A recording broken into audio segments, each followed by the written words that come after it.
Bonjour tout le monde et bienvenue à ce 14e et dernier épisode du Sim Show dédié à la 40e saison de Survivor Winners at War. 10 mois en retard. J'espère que vous allez bien. Avant de commencer, comme toujours, si vous voulez vous abonner à la chaîne, activer les notifications, m'ajouter sur Twitch, sur Facebook ou laisser vos commentaires, tout se trouve sous la vidéo. N'oubliez pas non plus de laisser vos commentaires sur les vidéos les plus récentes, comme ça je suis capable d'en faire un meilleur suivi et de vous répondre le plus rapidement possible.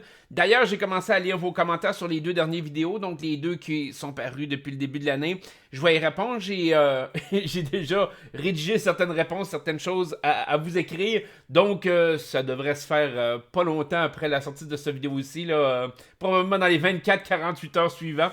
Fait que, mais je vais prendre le temps de vous écrire et de vous répondre, ça va me faire super plaisir. Pour Survivor, bien évidemment, j'avais pas fait mon vidéo de fin, de clôture. Je vous l'ai expliqué un petit peu dans mon vidéo aussi de bonne année, de pourquoi que j'avais comme décroché un peu de tout ce qui est vidéo sur YouTube. Ça fait partie un petit peu de ce moule-là. Mais je voulais y revenir, je voulais le finir comme il faut. Et c'est ce que je fais aujourd'hui avec ce vidéo aussi. Donc, journée de confinement avec couvre-feu. Donc, je vous filme ça le samedi, dans le fond. Fait que c'est la première journée. Fait que c'est pour ça que j'ai comme tout mis aujourd'hui en me disant... Ouais, j'aurais pas grand chose à faire le soir parce que habituellement c'est le soir, moi, que je vis, hein. Fait que le soir, la nuit. Donc, souvent, je sors, je m'en vais au dépanneur, je fais mes trucs. Fait que... j'ai une petite routine de soir et de nuit. Fait que là, vu que je suis séquestré, ça va être plus facile pour moi de faire cette vidéo-ci et aussi de répondre à vos questions et de faire d'autres choses par rapport à mes projets. Peut-être de faire même une deuxième vidéo si l'énergie est là. Donc c'est ça.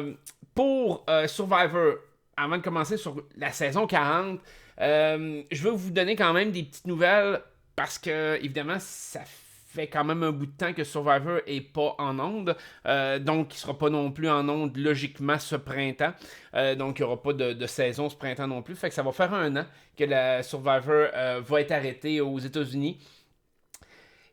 Très gros arrêt, en mon sens, dangereux pour le show, parce que ça fait quand même plusieurs années que le show est étiré un petit peu quelques saisons, mais que les discussions vont bon train pour arrêter les Survivors.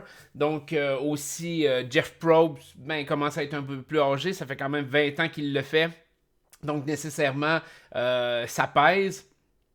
Est-ce qu'un autre animateur pourrait prendre en charge Survivor au-delà de Jeff Probst? Ça serait difficile. Ben honnêtement, ça serait difficile. Je vous dis pas impossible, mais ça serait plus difficile. Jeff Probst fait partie un peu du show, puis je pense que le départ de Jeff Probst amènerait une certaine chute des ratings. Les gens accrocheraient peut-être moins, ou du moins les fans de la première heure resteraient peut-être moins pour cette nouvelle mouture-là, on pourrait dire.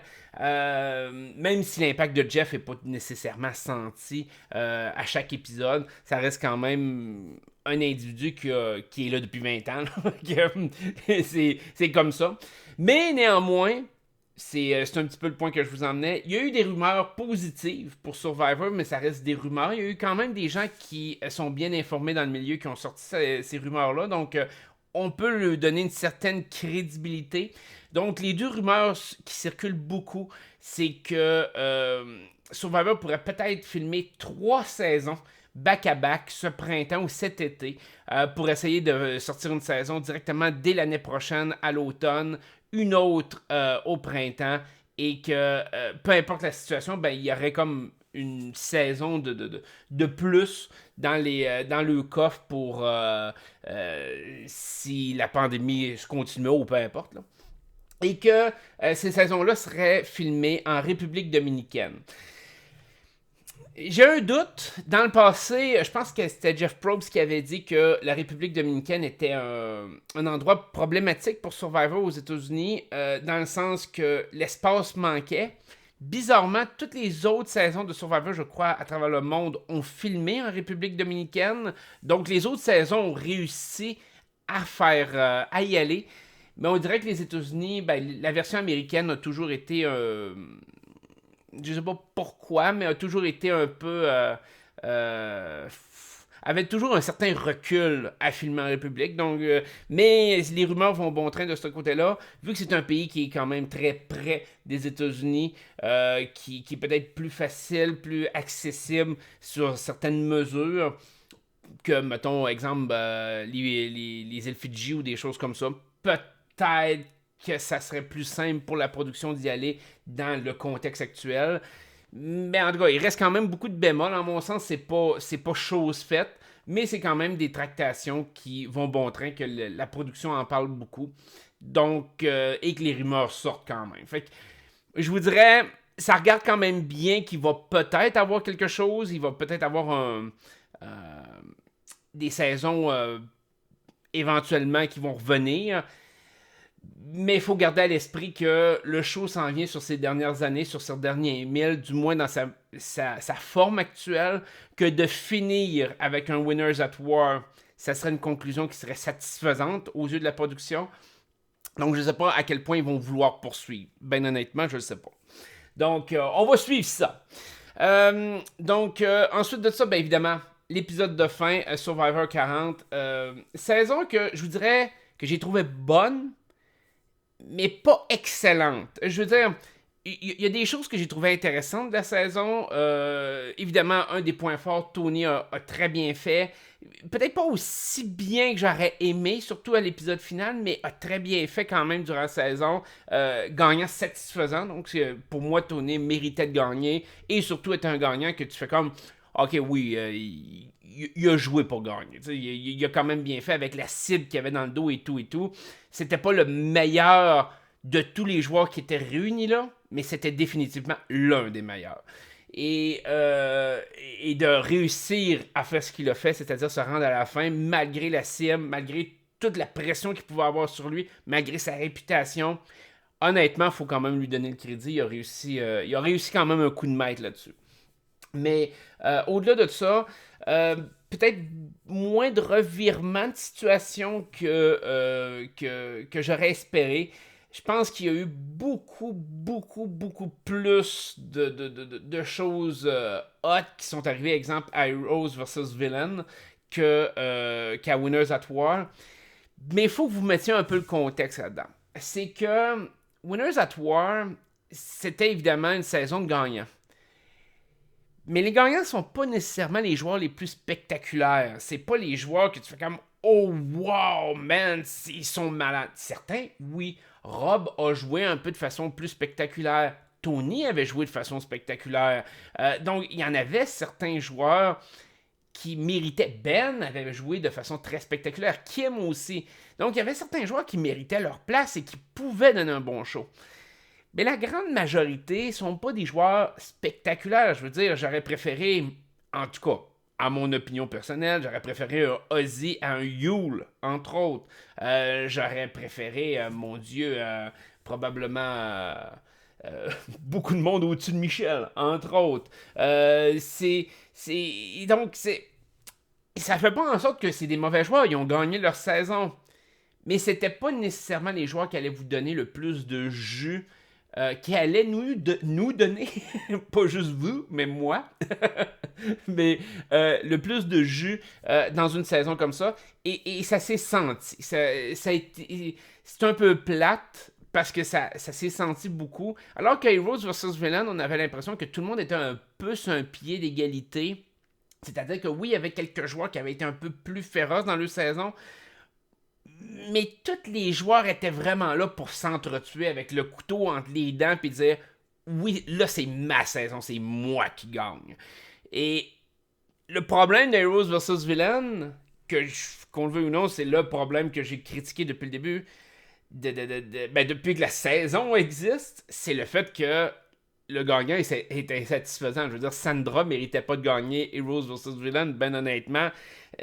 C'est vraiment ce qui entache cette saison-là.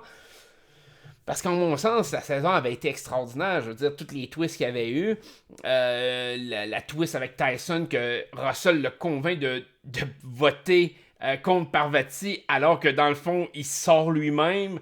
Parvati qui joue deux idoles, les twists qu'il y a eu, même après Merge, la twist que GT a switché à Colby puis Tom, même dans une minorité au début, qui fait en sorte que ça a clenché la série. Je veux dire, tout est extraordinaire dans la saison Heroes vs Villains. Sauf la finale. La finale est ultra décevante de Heroes vs Villains. C'est une finale qui fait chier. Ben honnêtement. C'est une finale qui était comme. Fait que c'est la seule chose. Alors que j'ai l'impression que Winners at War est un peu l'inverse. On a eu une très bonne finale, très émotionnelle. Mais les coups d'éclat ont pas été là. Beaucoup de joueurs ont joué très défensif. Vous avez Denise qui a pris le lead un peu pour éliminer Sandra, qui a joué l'idole de Sandra contre elle. Ça, c'est un move que je vais toujours apprécier. C'était super beau à voir. Un très très beau blindside. Adam qui s'est essayé sur l'idole au Tribal Council. Je dis pas que c'était un bon move. Mais de toute façon, Adam était complètement désespéré. Fait que c'était de la bonne TV. C'était de la bonne TV de voir Adam s'humilier un peu de cette façon-là, mais en même temps d'essayer quelque chose qui aurait pu fonctionner. Ça aurait pu fonctionner. Donc évidemment, Tony qui a utilisé ses tokens, qui a switché le vote, qui a blindsidé Sophie. Ça, c'était magistral. On dirait qu'il y a beaucoup d'épisodes quand même, quand je regarde en rétrospective, qui étaient un peu plates, qui était un peu prévisible, qu'on se doutait de ce qui allait pouvoir se passer. On avait déjà le sentiment de ceux qui allaient partir pre-merge, de voir toutes les old school se faire clencher un après l'autre. C'était comme... c'est un peu plate. C'était plate. J'aurais aimé avoir des joueurs old school qui auraient pu se rendre un peu plus loin, voir comment ils se seraient adaptés, est-ce qu'ils se seraient rendus à la fin. J'aurais aimé avoir ce feeling-là. Ça n'a pas été ça. Ça a été vraiment old school versus new school. Et malheureusement, les old school ne faisaient pas le poids dans cette situation-là, malgré qu'il y avait des joueurs qui pouvaient être intéressants. Donc, ça, c'est mon wrap-up un peu de la saison. Maintenant, parlons de l'épisode de fin, parce qu'il s'est passé beaucoup de choses quand même dans l'épisode de fin que je veux noter. J'ai pris un paquet de notes, je m'en souviens pas par cœur, parce que ces notes-là, je les ai prises là 10 mois. Ben, si tu 10 mois, peut-être 8, 9 mois peut-être. Fait que quand l'émission s'est terminée, fait que je vais les lire avec vous. Je les ai même pas lus avant d'arriver dans le vidéo. Donc, bon... évidemment, Nathalie est revenue dans le jeu. Donc ça a été la première chose qui s'est passée dans cet épisode-là. Elle serait pas revenue dans le jeu. Ben honnêtement, ça n'avait pas eu tous les tokens qu'elle avait. Donc il y avait cet aspect-là qui était intéressant de cette dynamique de tokens-là. Mais en même temps, tout ce qu'elle a obtenu avec les tokens, ses avantages pour les challenges, l'immunité, je trouve que c'était overpower. Ben honnêtement... c'est pas qu'elle a pas travaillé pour, mais en mon sens, j'ai un peu de difficulté avec cet aspect-là que la personne revient dans le jeu parce qu'elle a été éliminée et qu'elle revient genre godlike. Là. Je vais utiliser l'expression anglaise pour ça, mais c'est comme si c'était un dieu. C'est-à-dire plein de pouvoirs, plein d'avantages, plein de choses qu'elle peut faire, beaucoup de possibilités. Et aussi qu'elle a énormément d'informations. Je veux dire, le fait qu'elle soit sur l'île et qu'elle ait pu parler de qui était vu comme une menace, qui les gens voulaient voter rendu en finale, je veux dire, ça lui donne un avantage incroyable. Et je trouve que c'est un peu too much. C'est trop d'avantages pour ce que moi je donnerais. J'ai fait la même critique quand ça a été Chris qui avait gagné sa saison. Je trouve que trop d'avantages. Bien honnêtement, j'adhère pas à ça. Dans le sens que la personne a été éliminée. Son avantage devrait être de revenir en jeu. Et non pas de revenir avec plein de pouvoirs, plein d'informations. À la limite, les informations, ben, ça vient un peu avec. OK. Mais pas de pouvoir, je veux dire. Il faut que tu te battes pour revenir en jeu parce que c'est comme... t'as déjà été éliminé, c'est comme si tu revenais des morts. Là, moi, j'ai l'impression que tu fais pas juste revenir des morts pour revenir à la vie. Tu reviens des morts, puis t'es genre Jason Voorhees. Puis là, t'es genre intuable. C'est comme... Je sais pas. J'aime pas cette façon de penser-là. J'ai beaucoup de difficultés. Je comprends qu'ils veulent pas que la personne revienne en jeu et se fasse éliminer tout de suite après. Big Brother l'a vécu plusieurs fois quand même, de refaire venir un joueur puis que le joueur a été éliminé tout de suite après être revenu. Ça, c'est un peu plate pour la TV, mais d'un autre côté, tu veux pas y donner tous les pouvoirs au monde. Puis je pense qu'à Survivor 7, Pearl Island, ça avait été mieux fait de ramener les joueurs, dans le sens que, premièrement, c'est un vote qui ramenait le joueur. Donc, c'était un vote de tous les éliminés qui ramenait le joueur. Et deuxièmement, ben, tu revenais, tu te faisais switcher de tribu. Mais c'était quand même assez tôt dans le jeu. Il pouvait y avoir encore des mouvances. Les gens pouvaient quand même t'utiliser pour leur stratégie. T'avais pas plein de pouvoirs puis plein d'informations sous la main non plus. Et l'information que t'avais te servait strictement à rien parce que c'était toutes des gens qui venaient qui étaient dans le préjuré. Donc, il n'y a personne là-dedans qui votait pour le gagnant à la fin. Fait que tes informations étaient très limitées, surtout aussitôt dans le jeu que ça. Fait que je vous dirais que quand Nathalie est revenue, je m'y attendais, je vous l'avais dit dans mon vidéo précédent, dans le 13e vidéo que j'avais faite, que ça allait jouer entre Tyson et Nathalie. Ça a été Nathalie, c'était pas très surprenant. J'ai eu un doute que je me disais, ben, peut-être Tyson avec l'histoire qui avait été bâtie, mais finalement ça a été Nathalie. J'aurais peut-être mis Tyson en premier puis Nathalie en deuxième, mais finalement c'est Nathalie qui est revenue. Mais c'est ça, j'ai pas aimé cette façon de revenir encore, surtout qu'elle est allée chercher tous les avantages pour la compétition et tout. Je vous dirais que ça pourrait être acceptable de dire les tokens, entre autres, que tu t'améliores ta position dans le prochain challenge pour revenir en jeu avec les tokens que tu ramasses. Ça peut être fair game, je veux dire, ils sont tous éliminés, fait que tu pousses la machine à fond sur l'île d'extinction, tu réussis à avoir des tokens, ce qui te permet d'acheter des choses qui sont valables sur l'île d'extinction. Ok. Moi, je respecte ça.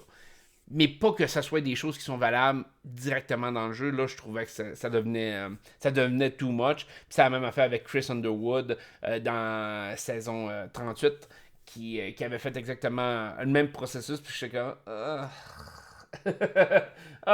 j'ai de la misère un peu. Donc, après ça, bien évidemment, Tony a senti tout de suite que Nathalie devait avoir un pouvoir, qu'il y avait plein de choses. On voit que Tony avait une bonne lecture du jeu. Ce que je comprends moins bien, c'est que Tony aurait peut-être pu essayer de twister la situation, vu que lui était au courant ou se doutait que Nathalie avait une idole, il aurait peut-être pu essayer de faire de quoi avec ça. Je sais pas qu'est-ce qu'il aurait pu faire. Faudrait que je me remette dans le contexte un peu mieux que là, 10 mois plus tard. Mais j'ai l'impression que Tony l'a peut-être un peu échappé stratégiquement, mais il y avait quand même une très bonne lecture du jeu. Je pense qu'ici, les pires à blâmer, c'est Ben et Sarah, qui eux autres étaient complètement dans le champ en se disant oh, il n'y aura pas de pouvoir, il n'y aura rien, puis elle va revenir, puis on va juste l'éliminer. Je trouve que c'était une idée facile. Mais je me dis qu'il y aurait peut-être pu avoir quelque chose quelque chose à faire de plus pour essayer, je sais pas, de minder le monde. Parce que le problème qui survient dans un contexte comme ça est que Ben et Tony ont perdu leurs idoles à ce moment-là. Et a fait aussi que Nathalie s'est rendue à la fin. Dans le sens que Nathalie aurait probablement fait une étape de plus. Mais elle aurait eu beaucoup moins d'options rendues dans les 5 derniers. Donc, je ne sais pas à quel point qu'elle aurait pu surmonter et gagner l'immunité, exemple, dans les 4 derniers, contre un groupe qui est plus fort que ce qu'il y a eu là. Encore là, c'est toujours relatif selon les adversaires que tu as. Ça n'aurait pas changé nécessairement la dynamique de l'élimination de Denise.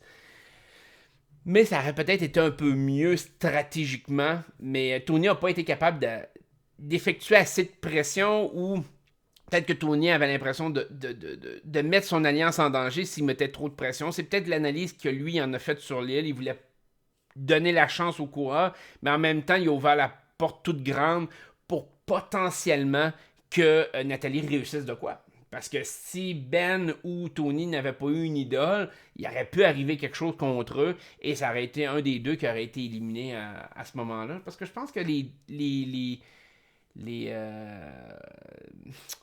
je me rappelle pas exactement, mais oui, les deux étaient en danger à ce moment-là. Les deux ont utilisé une idole. Fait que les deux auraient pu potentiellement se faire éliminer là, en ne jouant pas une idole, mettons. Euh, Fait que j'ai pas compris. Ben, en fait, j'ai compris un peu avec les analyses après coup. Fait que ça a quand même été une bonne chose que les missions se soient déroulées, que l'on aille de l'après, on pourrait dire, là. Fait que des entrevues, des choses comme ça. C'est que moi, ce que j'ai pas compris dans l'épisode de fin, qui a été un peu mal expliqué, c'est pourquoi au final Nathalie et Michel avaient voté contre Denise plutôt que de voter contre Sarah. T'sais, moi, personnellement, à la place de Michel et Nathalie, j'aurais essayé de convaincre Denise de dire ok, regarde, on se fait une alliance, les trois derniers, on vote Sarah, puis on clenche un des deux gars après, puis on y va de même. T'sais. Je sais pas pourquoi ils ont préféré éliminer Denise. Est-ce qu'ils voyaient Denise vraiment comme la plus grosse menace des quatre autres à ce moment-là? Je sais que les entrevues, Nathalie a dit, c'est Nathalie ou Michel qui a dit en entrevue par la suite que le problème de Denise était qu'il y avait l'impression que Denise, de toute façon, jouerait pas avec eux autres. Donc, qu'elle était extrêmement proche de Tony, Sarah et Ben, et qu'il y avait absolument rien à faire avec Denise de toute façon. Fait au lieu de se casser la tête, ils l'ont éliminé, mais je trouve que c'était une pensée un peu limitée. Par contre, il faut s'entendre, cette stratégie-là a été bénéfique rendue dans les 5 derniers. Mais j'ai l'impression que d'avoir éliminé Sarah, c'était beaucoup plus logique sur le coup. Peut-être que la perception de comment que le show est monté nous donnait peut-être pas ce sentiment-là, mais moi je trouve que avoir été à ce Tribal Council-là, j'ai le choix d'éliminer Denise ou d'éliminer Sarah. J'élimine Sarah. Premièrement, c'est l'allié numéro 1 de Ben, c'est l'allié numéro 1 de Tony, et elle est beaucoup plus forte dans la compétition que Denise. Fait que pour moi, ça éliminer Denise sur Sarah faisait pas de sens. Par contre, on a vu rendu dans les 5 derniers que Sarah a switché, ce que peut-être Denise n'aurait pas fait. Ça, c'est un point d'interrogation qui reste en suspens, je pourrais dire. Mais selon ce que Nathalie ou Michel avait dit, il y avait l'impression que Denise ne switcherait pas. Donc là, à ce moment-là, peut-être que dans ce contexte-là, ça faisait un peu de sens. Mais de notre perspective en tant que téléspectateur, je trouve que ça en faisait pas tant, ben honnêtement. Donc après ça, ben évidemment, Tony a cherché l'idole durant la nuit. Tout, fait qu'il voulait rester en vie, ça c'est certain. Ça a été Nathalie qui l'a trouvé, fait que ça a pas servi. Par contre, il a gagné l'immunité à ce moment-là, dans les 5 derniers. Donc ça a été... je pense que s'il gagnait pas l'immunité... Je sais pas à quel point que si Tony gagnait pas l'immunité, que le vote se serait retourné contre lui. J'ai l'impression que le vote se retournait contre lui, mais vu que ça s'est pas produit, ben c'est tel que tel. Ensuite de ça, là, il y a eu l'événement qui, à mon sens, encore là, faisait beaucoup moins de sens qu'après coup avec les entrevues. Et ben encore là, ça faisait du sens d'une perspective de Nathalie, ça en faisait plus par rapport à Sarah, mais bon.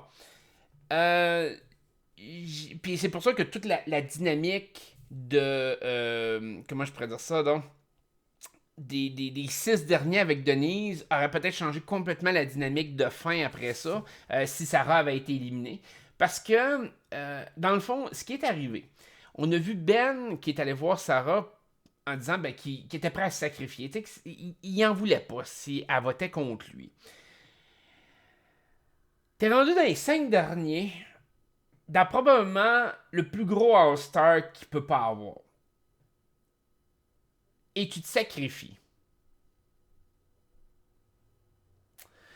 Moi, sincèrement, je regardais ça à la TV et on s'entend là. Ben, c'était pas le joueur le plus doux stratégiquement de tous les joueurs. Dans le sens que quand on regarde sa saison d'origine, c'est un gars qui a joué très solidement, utilisant idole sur idole. Juste le vote d'avant, il utilise son idole pour se sauver, alors qu'il aurait pu très bien arriver et dire, ben regarde, je donne mon idole, puis je sacre mon camp. Il aurait pu faire quelque chose de même. Il avait pas l'air tanné, il y avait rien qui jouait contre lui de notre perspective en tant que téléspectateur. Sauf que, là, ce qu'on a appris par la suite, c'est que Nathalie, quand elle est revenue de l'île d'extinction, donc quand elle est revenue dans les 6 derniers, une des choses que Nathalie a fait, c'est de jouer vraiment intensément sur le moral de Ben. On l'a pas vu. On n'a rien vu de ça à la TV, fait que ça, je trouve ça un peu plate parce que j'aurais aimé voir cet aspect stratégique de Nathalie. Peut-être que ça faisait mal paraître Nathalie, c'est peut-être pour ça qu'ils l'ont pas fait. Et vu que ça changeait pas la donne au final, peut-être qu'ils se sont dit, écoute, on va skipper ça parce que Nathalie paraît vraiment mal là-dedans. Mais de ce qu'on en sait, c'est que Nathalie faisait énormément de pression psychologique sur Ben, le talonnait tout le temps, et surtout ce qu'elle disait à Ben, c'est, même si tu te rends fin, tu gagneras pas. Le jury taillit. Le jury ne votera pas pour toi. Tu vas être la 3e roue. Tu vas être le 3e qui va avoir 0 vote. Et ça a l'air qu'elle l'a talonné de même pendant des jours et des jours, au point où ça a fait craquer Ben. Et de dire, Ben a préféré partir la tête haute en ayant l'air de se sacrifier que de se rendre dans les 3 derniers, d'avoir l'impression d'avoir joué un bon jeu puis de finir un peu comme Michel, c'est-à-dire avec pas un maudit vote pour lui. Il voulait probablement pas subir ce genre d'humiliation-là, donc il a préféré se faire éliminer comme si c'était, qu'on le veuille ou non, dans les 5 derniers, comme un gros joueur. Je veux dire, quand tu te fais éliminer rendu aussi près du but, c'est parce que les gens considèrent qu'ils ont une chance de perdre contre toi. Je trouve que stratégiquement, c'est quelque chose d'assez solide à faire pour Nathalie. Je trouve ça bitch en maudit, mais je trouve ça fair. Mais je comprends pas pourquoi Sarah a adhéré à cette philosophie-là. Je veux dire, Sarah avait conscience que Nathalie faisait énormément de pression sur Ben en disant que Ben avait aucune chance de gagner. Ben est ton allié le plus loyal qu'il n'y a pas. Pourquoi tu veux pas le garder dans ce cas-là? Je veux dire, il est loyal, il veut te garder jusque dans les 3 derniers, puis en plus, tu vas le battre.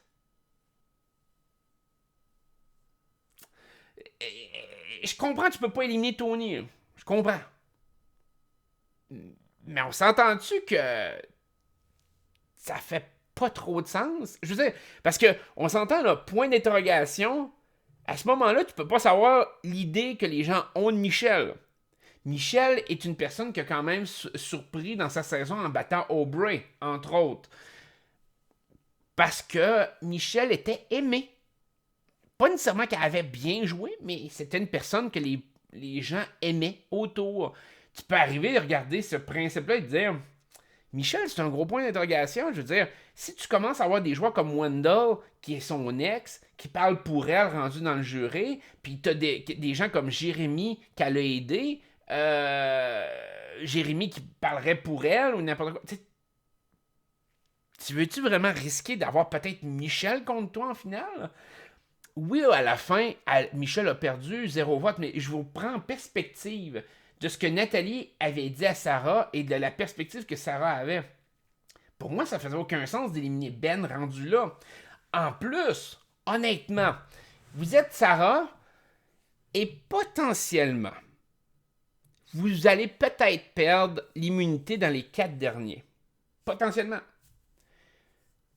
Ben vous considère son numéro 1. Tony vous considère son numéro 1. Et Michel a nulle part où aller. On s'entend. Nathalie, excusez, parce que Michel serait éliminé à ce moment-là. Nathalie a nulle part où aller. Je veux dire, elle n'a pas d'autre allié. Donc, vous retrouvez que si vous éliminez Michel, si vous êtes dans les chaussures de Sarah, et vous éliminez Michel, Michel se fait éliminer dans les 5 derniers, on s'entend, là, parce que Ben et Tony avaient bien casté le vote contre Michel. Donc, Michel se fait éliminer. Vous vous retrouvez dans les 4 derniers. Si vous gagnez l'immunité, vous vous cassez pas la tête. Si Ben ou Tony gagne l'immunité, vous êtes safe. Parce que les deux veulent vous garder jusqu'en finale. Et si Nathalie gagne l'immunité, elle vous fait même pas faire le firemaking, elle va mettre Ben contre Tony. Et hypothétiquement parlant, Ben est un militaire qui a complètement gagné ultra rapidement. Il a le record de vitesse d'avoir fait du firemaking dans sa saison d'origine. Donc, tout porte à croire que Ben va battre Tony.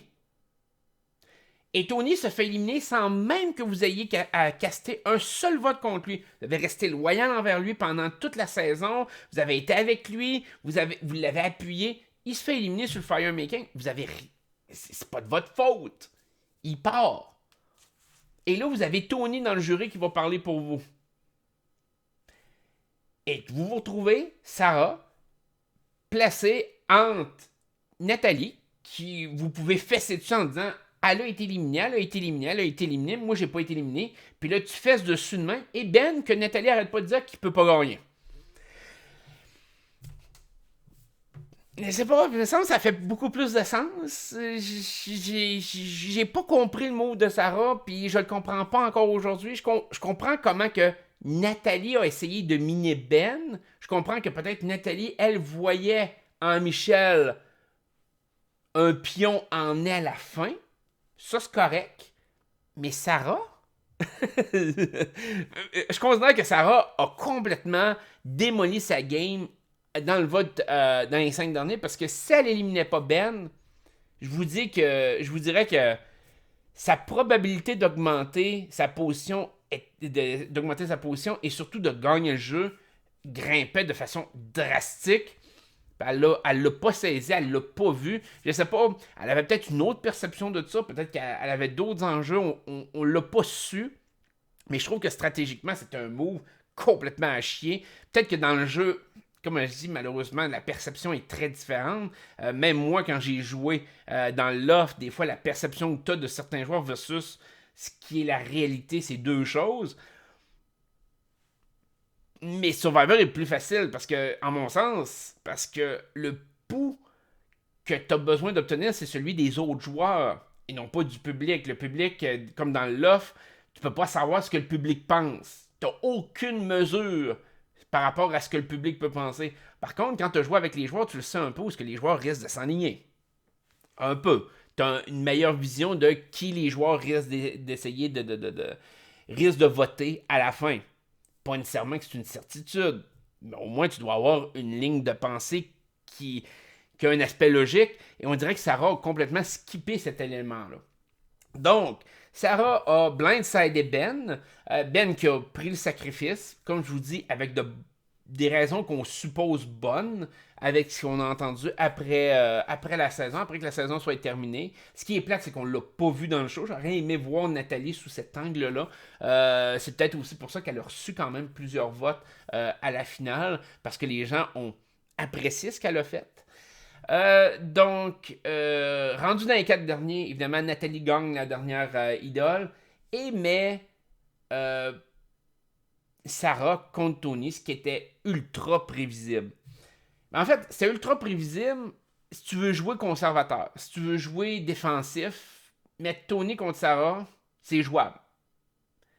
Mais il faut que tu te croises les doigts que Sarah va battre Tony. C'est un 50-50. Alors que Nathalie, dans un cas comme ça, aurait dû y aller all-in et essayer de battre Tony. Parce que de toute façon, Nathalie était très mal positionnée à ce stade-là. Je pense que Nathalie était mieux positionnée dans un contexte où elle aurait eu 2 personnes faibles contre elle à la fin. Mais dans le contexte actuel où elle se retrouvait soit avec Sarah, soit avec Tony, Nathalie était déjà dans une mauvaise situation. Elle avait déjà le juré, je vous dirais, contre elle en bonne partie. Je vous dirais beaucoup contre Tony, moins avec Sarah, mais Sarah avait quand même un edge sur Nathalie en arrivant en finale. Fait que Nathalie n'était pas gagnante ni sur un ni sur l'autre. En mon sens, Nathalie perdait contre les deux, rendus en finale. À moins que elle prenait le lead et elle allait affronter Toni sur le firemaking. Je pense que si Nathalie, puis Rob l'a très bien exprimé lors du vote de fin, si Nathalie prenait le risque d'aller contre Toni sur le firemaking et l'éliminait, Nathalie gagnait le show. Elle gagnait la saison. C'était impératif. Sarah ne faisait plus le poids. Nathalie avait battu le joueur le plus fort de la saison. Puis elle avait pris le risque de se faire éliminer là-dessus.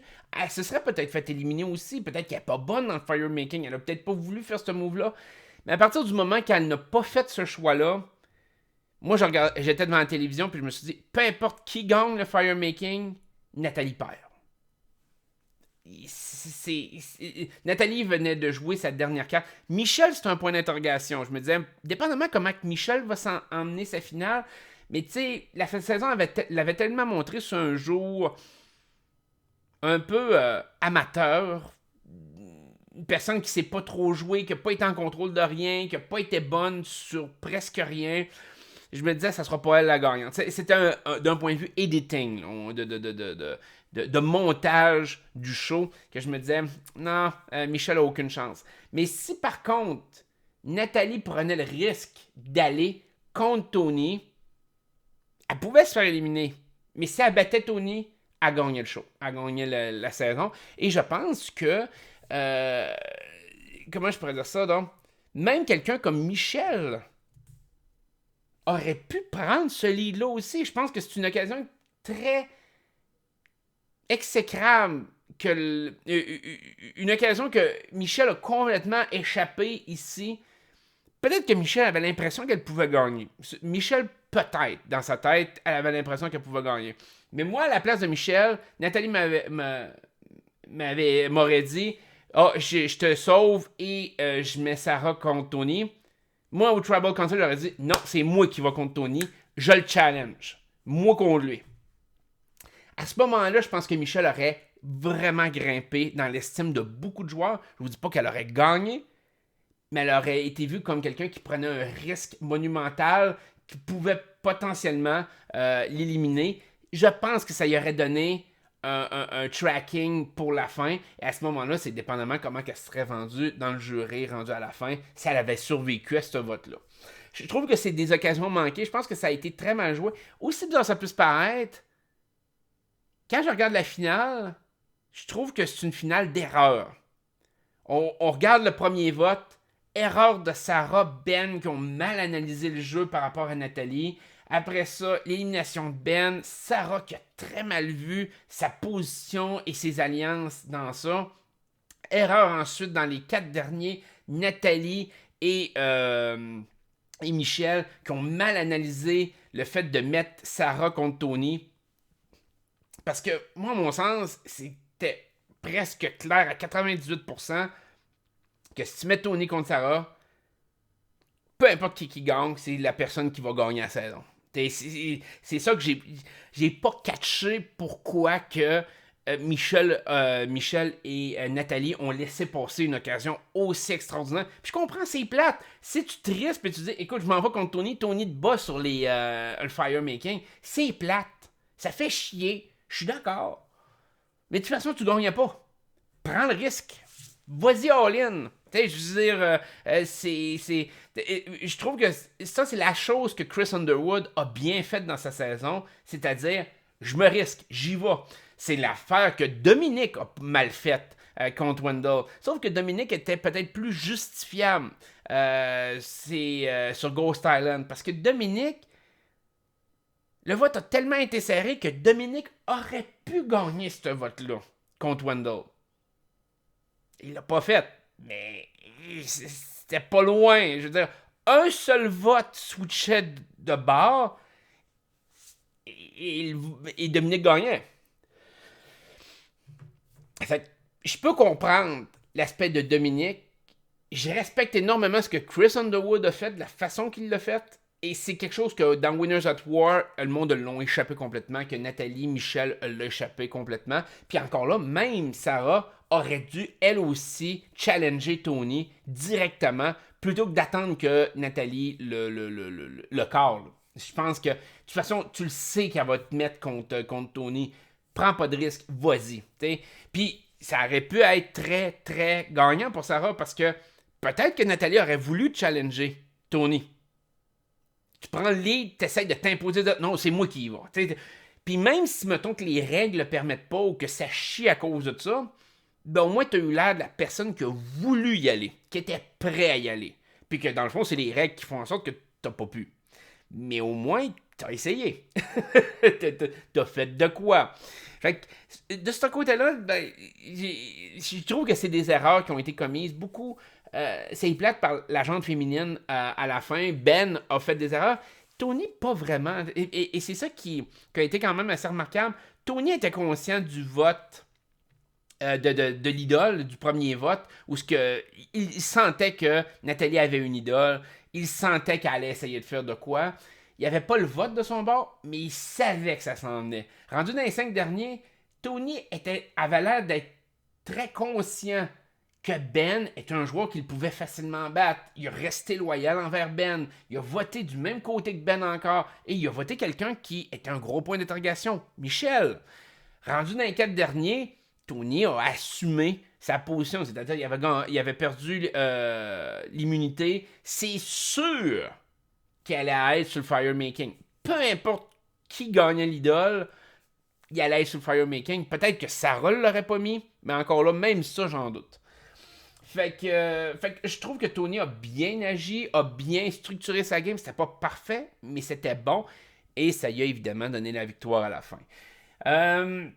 Ensuite de ça, bon, finale très émotionnelle, comme on disait, c'est certain. Bon, la situation de Sarah avec Tony, vraiment très prenante. Ben, très prenant aussi. On a vu les moments sur l'île d'extinction, justement, les anciens joueurs. Amber qui disait, que sa victoire était comme pas méritée, que tout le monde disait que c'est Rome qui aurait mérité de gagner. C'était triste, je trouve ça lourd.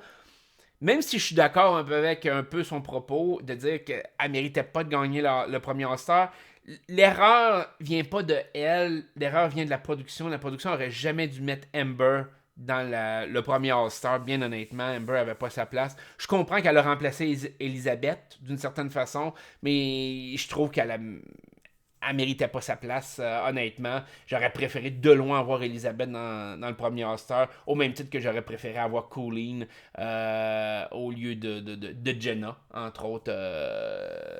Jenna, je me rappelle pas, je me rappelle pas du reste de son nom, pas Jenna Moresca, mais l'autre Jenna, il y avait 2 Jenna dans le premier All-Star.